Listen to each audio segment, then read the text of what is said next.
75 साल की अनुपमा अपनी रसोई घर में बैठकर खाना बना रही थी। इस उम्र में उसे आराम करना चाहिए था, पर वो बेचारी काम में लगी थी, क्योंकि उसके घर में 3 बहुएं लड़ाई झगड़ा कर रहे थे। सबसे महत्वपूर्ण काम था लड़ाई झगड़ा उनके लिए। दिन भर यही करती रहती और रात तक यही सब चलता रहता। बेचारी अनुपमा दिन भर घर में काम करती रहती, बच्चों को संभालती। इस उम्र में भी उसे थोड़ा सा भी चैन नहीं था। अरे ये कैसी बहुएं आ गई है मेरे घर में, एक काम नहीं करती है। घर का सारा काम इस उम्र में मैं ही करती रहती हूँ। लड़ाई झगड़ा से फुर्सत मिले तब तो कुछ करे ना। बोल बोल कर थक गई हूँ, पर सुनती नहीं है। तीनों की तीनों मूर्ख हैं, मूर्ख। अपने बच्चों का भी नहीं सोचती। अब तक बच्चों ने कुछ भी नहीं खाया है। अगर अब नाश्ता नहीं बनाऊंगी तो क्या खाएगा कोई। और उन लोगों का ध्यान यहाँ है क्या। कितना कुछ सोचा था मैंने। 3 बहुएं आएंगी रसोई घर में, हंसी ठिठोली होगी उनकी। पायल की खनकार, चूड़ी की झनकार होगी। खुशियाँ ही खुशियाँ होगी। रसोई घर में बैठकर खाना बनाएंगी और मैं रानी के जैसे खाऊंगी। हाँ, रानी तो बन गई, पर नौकरानी बना दिया है इन्होंने मुझे। मेरे 3 बेटे तो घर में कदम रखने का नाम ही नहीं लेते। व्यवसाय करते हैं और बहाना कर कर के घर से बाहर ही रहते हैं। कौन ऐसे घर में रहना चाहेगा जहाँ शांति ही ना हो। क्या करूँ मैं, क्या करूँ। परेशान हो गई हूँ। देखो तो इनके झगड़े, ये सब बेफिजुल बात में उलझकर मैं तो अच्छे काम से ध्यान ही हटा लिया अपना। सबसे बड़ा काम था इस छत की मरम्मत करना। रसोई में इतना पानी टपक रहा है, मैं तो भूल गई। अब देखो बारिश शुरू हो गई और छत टपक रहा है। क्या करे इंसान, ऐसी बहुएं आ जाए घर में तो। तभी अचानक से बहुओं की चिल्लाने की आवाज़ आती है। ये लो, फिर से इनकी लड़ाई झगड़ा शुरू हो गई। घर नहीं है ये, जंग का मैदान है, जंग का मैदान। रोज झगड़ा नहीं, युद्ध होता है, युद्ध। सच में एक बार की बात है। गांव के एक कोने में एक पुराना बरगद का पेड़ था जो बहुत ही सुंदर था। उसी पेड़ के नीचे एक सीधा सादा सा घर था जहाँ रहती थी अनुपमा, एक वृद्ध महिला। 75 साल की थी वो और अपने 3 बेटे और 3 बहुओं के साथ रहती थी। वो चाहती थी कि अपने परिवार में वो हंसी खुशी से रहे, बाकी की जिंदगी आराम से बिताए, अपने तीनों बहू की रसोई खाए, मज़े उठाए। पर ऐसा उसके नसीब में नहीं था। वो बहुत ही पूजा पाठ करती थी, भगवान पर बहुत विश्वास था उसका। दिन भर भगवान का नाम लेती थी और घर में शांति की कामना करती थी। पर घर के अंदर माहौल कुछ और ही था। तीनों बहुएं मालती, बेला और चमेली हमेशा किसी न किसी बात पर उलझी रहती थी, लड़ाई करती रहती थी। लड़ाई नहीं, अनुपमा के भाषा में बोला जाए तो युद्ध करती थी वो, और घर को बना रखा था युद्ध का मैदान। दिन भर उनकी लड़ाई घर में गूंजती रहती। तुम्हारे बच्चों को मैं संभालूं? मैं क्या तुम्हारे बच्चों की आया हूँ? क्या समझ रखा है तूने मुझे? दासी समझकर बोल रही है क्या महारानी? उस दिन मैंने तुझे क्या बोला था? मेरे पप्पू को थोड़ा संभालो, मैं बाजार जाकर थोड़ी देर में आ जाती हूँ। तो कितना कुछ सुनाया था तुमने, हाँ? और आज देखो, आज आया ना ऊँट पहाड़ के नीचे। आज तो मैं सुनाऊंगी ही। दीदी, अगर मदद नहीं करनी है तो साफ साफ मना कर दीजिए। इतना सारा बात सुनाने की क्या जरूरत है? आप तो है ही मूर्ख, आपको बात करने की तमीज ही नहीं है। पता नहीं कौन से देहाती गांव से आई है आप।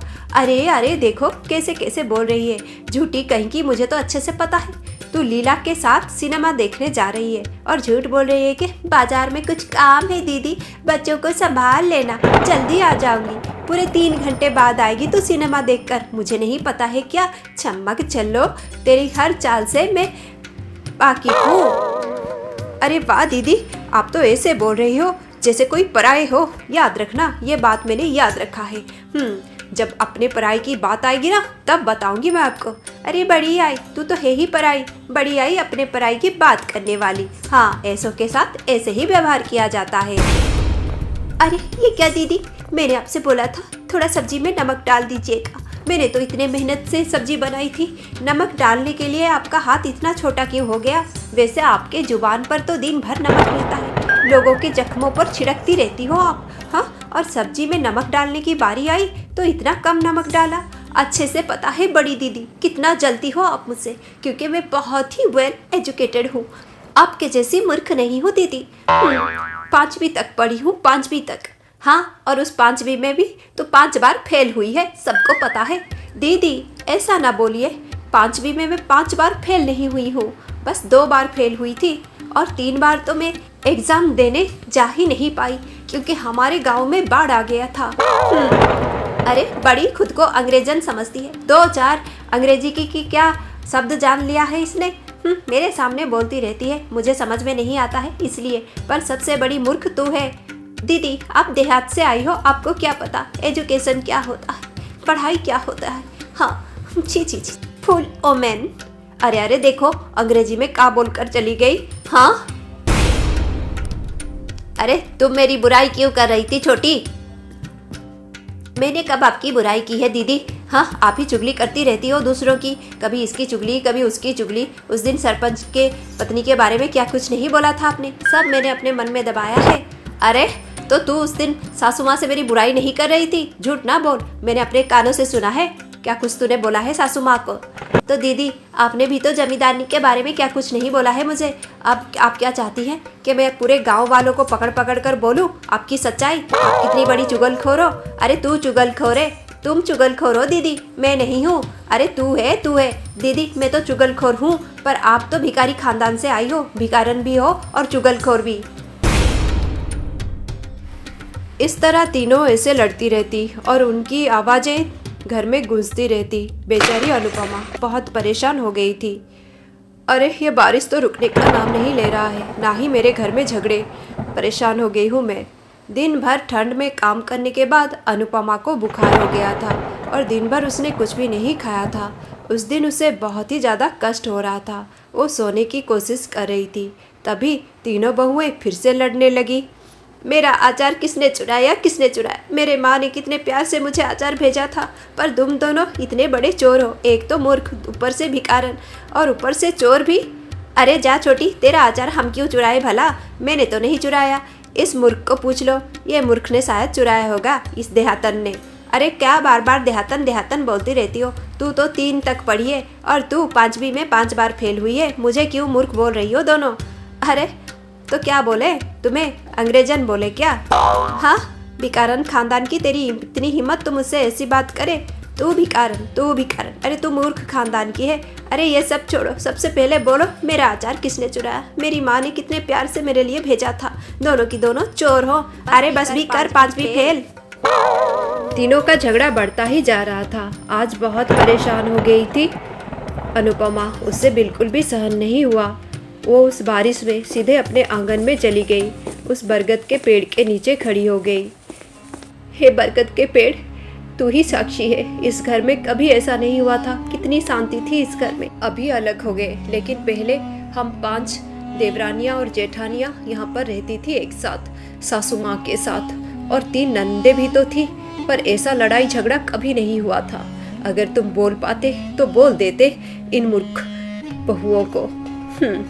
कैसी शांति थी। मेरे बेटे तो अब इस घर में कदम तक रखना नहीं चाहते हैं, इन बहुओं की वजह से बहाना कर कर के घर से बाहर रहने लगे हैं। क्या करूं मैं, मुझसे ये सब बर्दाश्त नहीं होता है। पता नहीं क्या पाप किया है मैंने जो ये सब भोग रही हूँ इस जन्म में। हे प्रभु मेरी मदद कीजिए, मुझसे और सहन नहीं होता है प्रभु। मेरी भक्ति में अगर थोड़ा सा भी प्रेम है, थोड़ा सा भी सच्चाई है, तो मेरी सुनिए प्रभु, मेरी सुनिए। उस दिन बहुत दुखी हो जाती है अनुपमा और थक कर वो सो जाती है प्रभु से प्रार्थना करते करते। उस दिन रात को कुछ अद्भुत सा होता है, कुछ बहुत ही अजीब सा होता है उस घर में। तीनों बहुएं रात को जब सो जाती है तो वो तीनों को एक सपना आता है। हाँ, तीनों बहुओं को एक ही सपना आता है।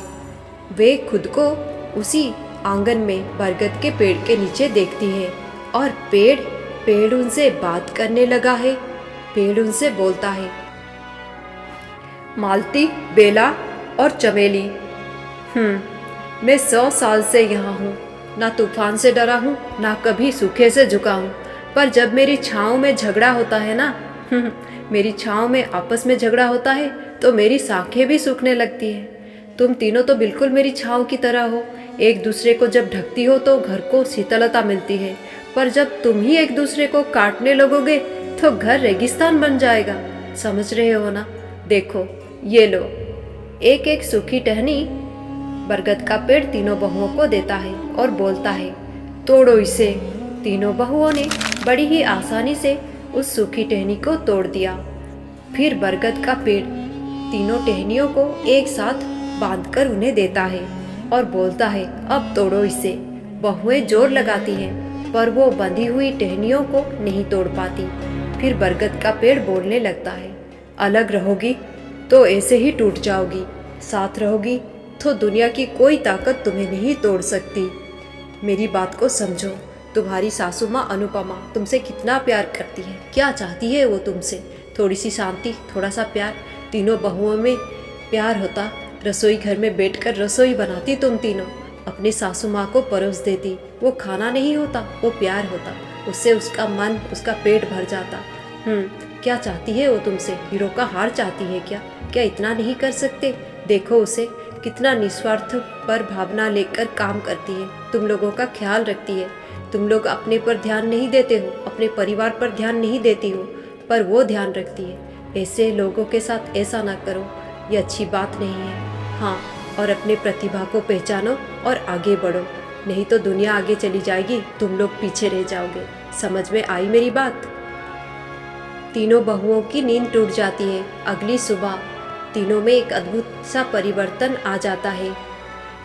तीनों बहुएं उठती हैं और सीधे आंगन में जाती है, उस बरगद के पेड़ के नीचे जहाँ पर अनुपमा बैठी है।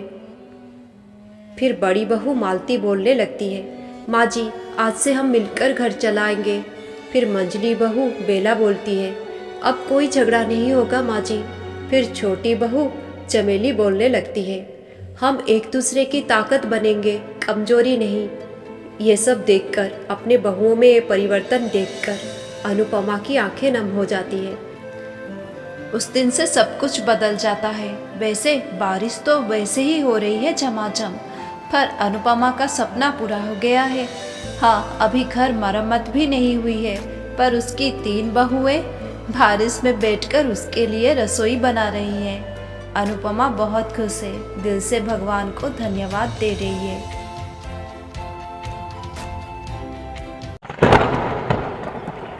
बिजली कड़कती है आसमान में और फिर झमाझम बारिश शुरू हो जाती है। पूरे घर में ठंडी ठंडी हवा बहने लगती है और प्रियंका दौड़कर आंगन में आ जाती है। वो बहुत चिल्लाती है खुशी से, वाह क्या मस्त बारिश है, कितना मज़ा आ रहा है। अरे बाबा रे, कितना ठंडी हवा है यहाँ पर, बड़ा मज़ा आ रहा है, बड़ा मज़ा आ रहा है। गर्मी में ऐसे बारिश हो जाए तो इसका मज़ा ही अलग है। फिर क्या था, प्रियंका तो अपने बचपन में ही खो जाती है। बारिश में जमकर डांस करने लगती है, कूदने लगती है पागलों के जैसी। और दूर से ये सब देख रही थी पायल। पायल ये सब देखकर बहुत ही चिढ़ जाती है। पायल उस घर की बड़ी बहू है। बड़ी बहू पायल बहुत ही समझदार है, पर थोड़ी अधिकार जताने वाली और हमेशा गंभीर रहने वाली। और छोटी बहू प्रियंका, प्रियंका बहुत ही चंचल स्वभाव की है। नई नई घर में आई है, उसकी शादी को बस 1 महीना ही हुआ है। बहुत ही चंचल है वो। अरे ये क्या कर रही है? देख रही हूँ तब से आंगन में खड़ी होकर ऐसे नाच रही है, दौड़ रही है, कूद रही है, जैसे कि कोई छोटी बच्ची हो।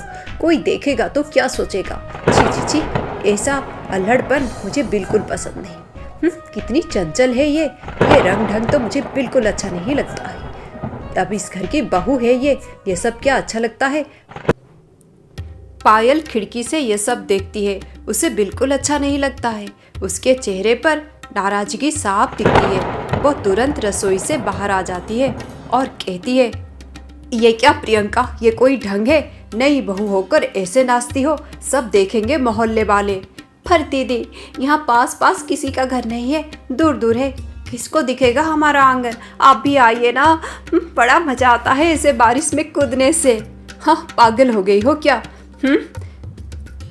अरे दीदी आओ ना, कितना मजा आ रहा है सच में, आओ ना दीदी। हाँ, थोड़ा सा शर्म कर लो, नई दुल्हन हो तुम, ये क्या अच्छा लगता है? घर के कामों का फिक्र नहीं है तुम्हें, इसलिए ये सब कर रही हो। घर का सब काम काज छोड़कर यहाँ पर नाच रही हो, वो भी बिल्कुल बेशरम के जैसे। अच्छा लगता है क्या? ऐसी करोगी तो इस घर की बहू हो, ये सब सीखा है तुम्हारे घर से?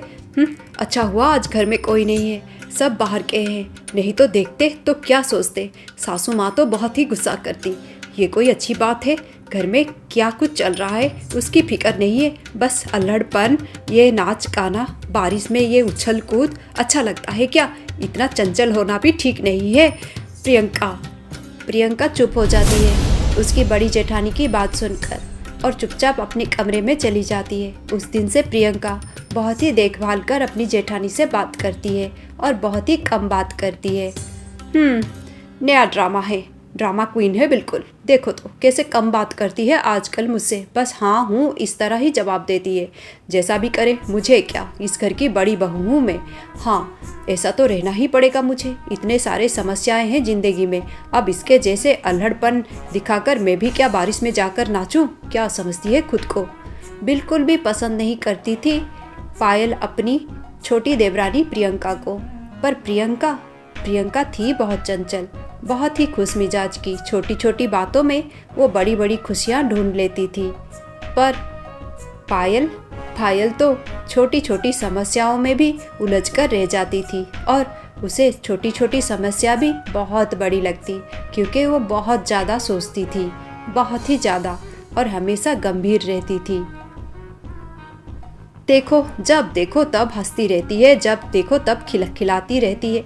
ये क्या पागलपन है? मुझे तो बिल्कुल पसंद नहीं है। इतना चंचल होना भी बिल्कुल ठीक बात नहीं है।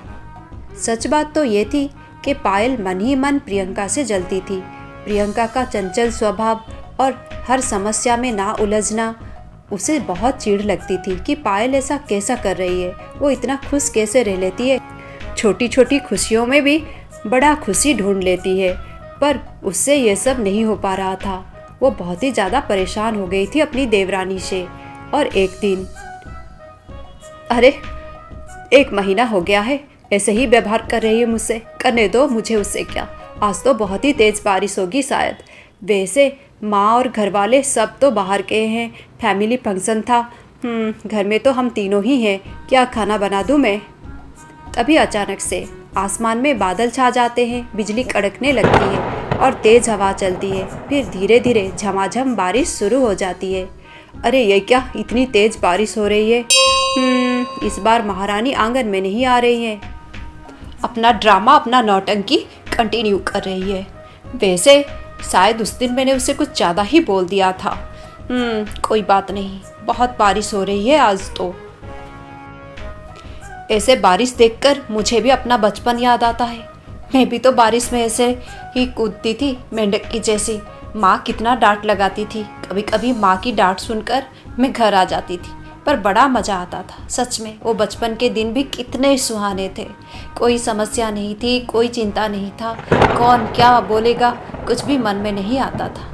कितना आसान थी ज़िंदगी। पर अब देखो, ये बारिश तो आज बहुत ही अपना सा लग रहा है मुझे। उस दिन पता नहीं क्या हो गया था, वो बारिश और मौसम देखकर पायल ने खुद को रोक ही नहीं पाई और उसके कदम बढ़ गए आंगन की तरफ। वो आंगन में जाकर खड़ी हो गई। बारिश ज़ोरदार हो रही थी और वो आंगन में खड़ी थी। वो सब कुछ भूल गई थी उस दिन, जैसे कोई जादू चल गया था उस पर। वो तो अपनी बचपने में ही खो गई थी। और धीरे धीरे वो जब बारिश की बूंदें उसको छूने लगी तो उसका मन अंदर से नाचने लगा। अरे ये क्या हो रहा है, मैं क्या कर रही हूँ इस बारिश में? पता नहीं आज क्यों मैं खुद को रोक नहीं पाई, बारिश में आ गई हूँ। कोई किधर से देख तो नहीं रहा है, पर बड़ा मज़ा आ रहा है। बचपन की यादें ताज़ा हो गई। वो बचपन, वो बारिश, वो दोस्ती, वो सहेलियाँ, वो दिन, हाँ बिल्कुल वैसा ही है वो बारिश। उस दिन उसे वही सब याद आता है जो बचपन में वो करती थी बारिश के मौसम में। बड़ा मज़ा आता था। कागज़ की नाव बनाकर मैं बारिश में ऐसे बहाती थी। ऐसा लगता था जैसे एक एक नाव एक एक पानी का जहाज है और मैं कितनी अमीर हूँ। क्या भोलापन था। पर आजकल ऐसा लगता है छोटी सी बात भी पहाड़ जैसे लगने लगता है। परेशान हो जाती हूँ मैं छोटी छोटी बातों को सोचकर। क्यों सोचती हूँ इतनी सारी बातें पता नहीं, पर आज बड़ा मज़ा आ रहा है इस बारिश में। दिल कर रहा है नाचूं गाऊं कूदूं, हाँ बिल्कुल मेंढक के जैसे। फिर क्या था, फिर पायल अपने आप को रोक ही नहीं पाई।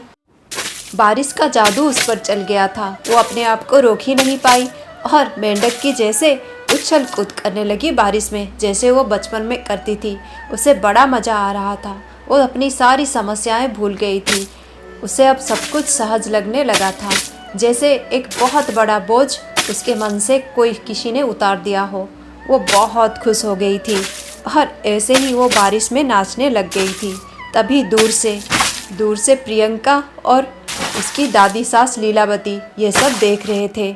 अरे ये क्या कर रही है, कहीं बड़ी बहू पागल तो नहीं हो गई है? मैंने तो इसे ऐसा कभी नहीं देखा, कितनी चुपचाप सी रहती है। बड़ी बहू है, बड़ी बहू जैसी रहती है मर्यादा में, पर आज ये क्या कर रही है यहाँ पर? हे भगवान, आस पड़ोस में कोई देख तो नहीं रहा है?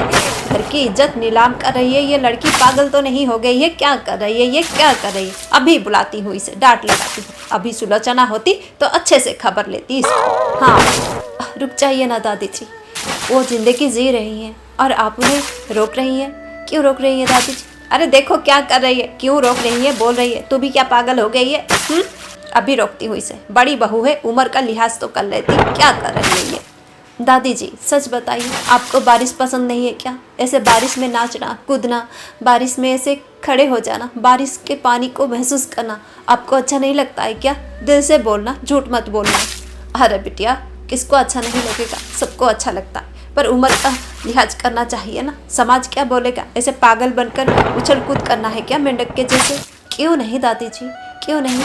क्या ज़रूरी है बचपन को छोड़ दिया जाए? बचपन को हम कहीं छोड़कर आ जाएं और ज़िंदगी जिएं? ऐसा कहाँ लिखा है दादी जी? जितना खुशी हमें बचपन में होता था उतना खुशी कभी नहीं होती है। ज़िंदगी भर हम अपने बचपन को ढूंढते रहते हैं। मैं ये नहीं बोलती कि हम पागलों के जैसे बचपना में ही खोए रहें, पर नहीं, कुछ तो बचपना रहना चाहिए इंसानों में। आज देखो इनको कितना खुश लग रही हैं, ये अपने बचपन में है ये। और ऐसे ही ज़िंदगी जीनी चाहिए। हम हमेशा बड़ी बड़ी खुशियों का इंतज़ार करते हैं दादी, जो कभी आता है कभी नहीं आता है। और सच बोले तो ऐसी बड़ी खुशियाँ जैसी कुछ नहीं होता है, छोटी छोटी बातों में ही बड़ी खुशियाँ छुपी रहती हैं। और आज वो छोटी छोटी खुशियाँ को बड़ा करके जी रही हैं और आप उन्हें रोक रही हैं। अरे बेटी, तू सही बोल रही है, उम्र में तू मुझसे छोटी है, पर तेरी बातें बिल्कुल सही है। हाँ, आज वो बहुत खुश है और उसे देखकर मुझे भी अभी बहुत खुशी हो रही है। मुझे भी मेरा बचपना याद आ गया, पर इस उम्र में मैं तो जाकर बारिश में डांस नहीं कर सकती। वैसे मुझे कुचिपुड़ी बहुत अच्छा आता है, तुम्हें दिखाऊंगी कभी। पर आज तो घर में पार्टी होगी और मैं बनाऊंगी पालक के पकोड़े। इस मौसम में पालक के पकोड़े खाएंगे। घर में तो सब फैमिली फंक्शन में गए हैं, हम तीनों हैं तो तीनों मिलकर पार्टी करेंगे। पार्टी दादी, किस खुशी में पार्टी होगी? अरे बड़ी बहू ने अपना बचपन पा लिया है तो उसी खुशी में पार्टी होगी। और दादी जी, आपने भी अपना बचपन पा लिया है और तुम तो बचपन में ही हो, इस खुशी में पार्टी होगी। उस दिन सब कुछ बदल गया था उस घर में। बड़ी बहू पायल अब जिंदगी जीना सीख गई थी और प्रियंका और पायल बहुत ही अच्छी सहेलियां बन गई थी कुछ ही दिनों में।